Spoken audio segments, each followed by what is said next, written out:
What's up, guys? So, as family knows, I am a big fan of Star Trek, and it's been a long road of me watching Star Trek. And what's cool and interesting is that on the original series, there was an episode that was related around Greek mythology very specifically. And the name of that episode is Who Mourns for Adonais?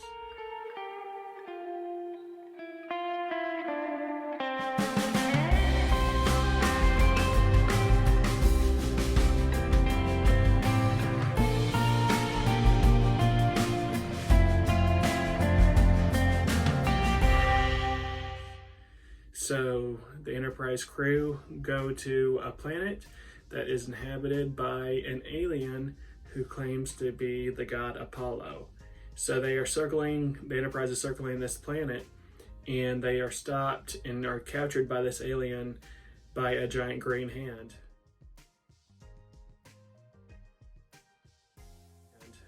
And like as I mentioned, it turns out to be the god Apollo. But is it really?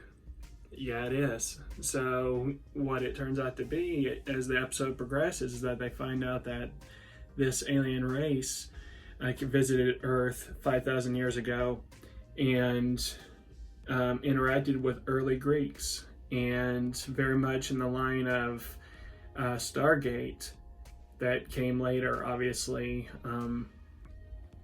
the early civilizations mistook these aliens for gods. So this is not like Star Trek V, where it's an alien posing as God, quote unquote, but this is the Apollo. So needless to say that he has a crew of humans now. All the other gods that existed in ancient Greece have all basically faded to the winds because of humanity's non-belief in Greek gods for the majority, or at the time, completely forgotten. And so the gods left Earth and went back to their own planet that they came from. And Hera was the first that Apollo says just faded off into the wind. And because gods can't live without worship and love. And since civilization moved on past the Greek gods in the AD era, they eventually left Earth and faded away. All but Apollo, who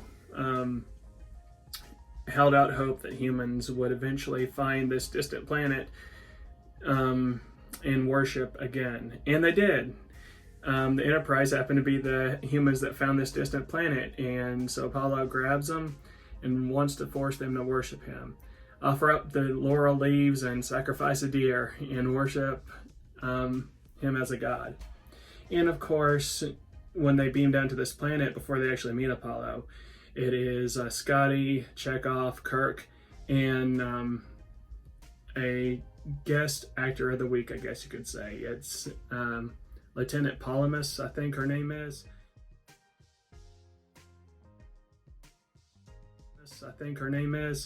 But because she's female and the guest of the week, you've never seen this crew member before, of course Apollo is going to fall in love with her and offers her to make her a goddess as well. So that's basically the backstory and the plot for this episode. So what did I think of the episode? It is Stargate before Stargate.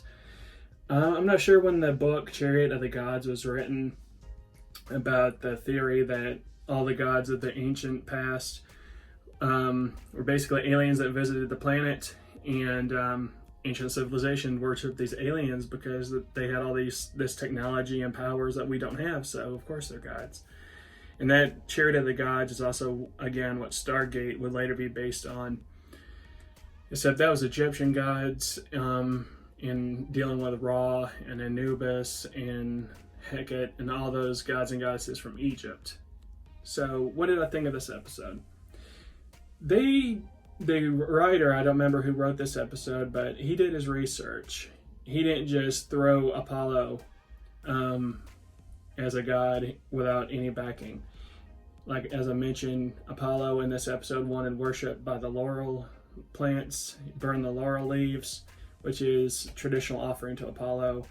They say that he's the god of light and I forget, light and truth. It's not truth, but they mention two of his aspects. So whoever wrote this episode knew something of Greek mythology.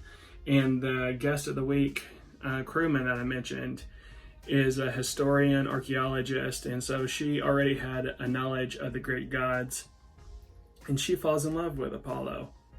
But of course, Apollo won't let the Enterprise crew leave, and so they have to use the girl, the crewman of the week, to talk Apollo into letting them go, basically, is the story of this episode.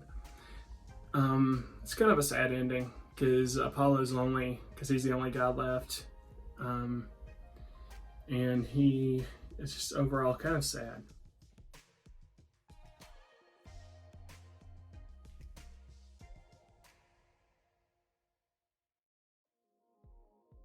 You can tell very much that the writer of this episode is an atheist, or for sure doesn't kind of questions God. I've noticed that a lot of authors in games and TV shows and movies and such, they like to question God because they're afraid to question the Christian God, we'll say, because that was obviously who was watching. The viewers of America were watching this. And Star Trek was famous for using symbolism and metaphor for their episodes. So for them to question that, is this God? And they make a comment that Kirk says that man no longer has no need for gods. And that's where they really meant to stop right there. But he adds the line so people aren't offended. He says, but just the one does is quite adequate, or something like that. So they stop short of saying that mankind has come to the point where they don't need gods anymore. He says it, but they add that little safety catch of, well, we have one God, and that's good enough. So you can read between the lines of what they're really trying to say in this episode. And then Scotty's trying to be the hero because he has a thing for this character of the week girl, and he doesn't believe in gods. It's mentioned by Bones. So it's very much a man versus God episode. So for that, it's interesting. But when it comes to the Hellenic side of it, like I said, they did the research for the most part. I like the actor that played Apollo. The human has his lyre sitting at his throne. He is not the worst I've seen when it comes to portrayals of Apollo. He's not flat out rude. You can tell he's very much a lonely character, and he's just in need of companionship.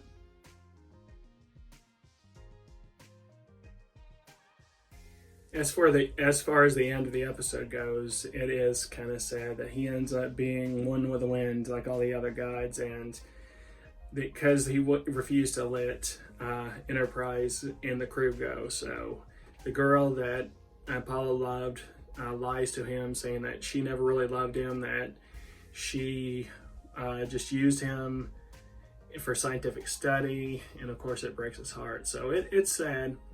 And it's a memorable episode. I would not say it's in my top 10 when it comes as far as Star Trek goes, but it's memorable because it's been years, literally like years since I've seen this episode, and I still remembered it. It's memorable in the fact that out of all gods, that's Apollo. I remembered it was Apollo that was on this episode. And they do mention how he's the son of Zeus and Leto, so they do know their Greek mythology. And I remembered because I was thinking about going back and watching Star Trek, and I was like, I know there's one with Apollo. I just couldn't think of the name of it. So it's definitely memorable. I remember most of it, so it's memorable. Not one of the best, but if you're into Greek mythology or Hellenic polytheism, it's one to check out. You kind of have a bleeding heart for Apollo because you can tell he's being rude and crude. Not really crude, but a little cruel is the word. But he really is just lonely because it's been 5,000 years since they left the planet and he has no other gods. It's kind of sad. Anyway, good episode, and definitely want to check out if you're into Greek mythology. It's interesting. Anyway, guys, just wanted to touch on that, trying to bring a couple of things in my life together because, again, I've a huge Star Trek fan for 20 years probably, and bring that Greek myth into it. And it's not the only episode. I like how also that Apollo doesn't want Spock to come down to his planet because of the pointed ears. He wants Kirk and the humans to come down, but not Spock, because Spock's pointed ears reminds him a lot of Pan. And he said that Pan always bored me, is what he said. So he thinks Spock and Pan is boring. So that was kind of funny. Anyway, guys, good episode. Check it out. Who Mourns for Adonais? It's about the god Apollo. Who Mourns for Adonais, I read it was a reference to a poem. And that's the Adonais connection. It's probably not the title I would have chosen about a god, about Apollo, but there you go. And of course, I cannot end this video without this. Live long and prosper. It took me a long time to learn how to do that. All right, guys. Bye.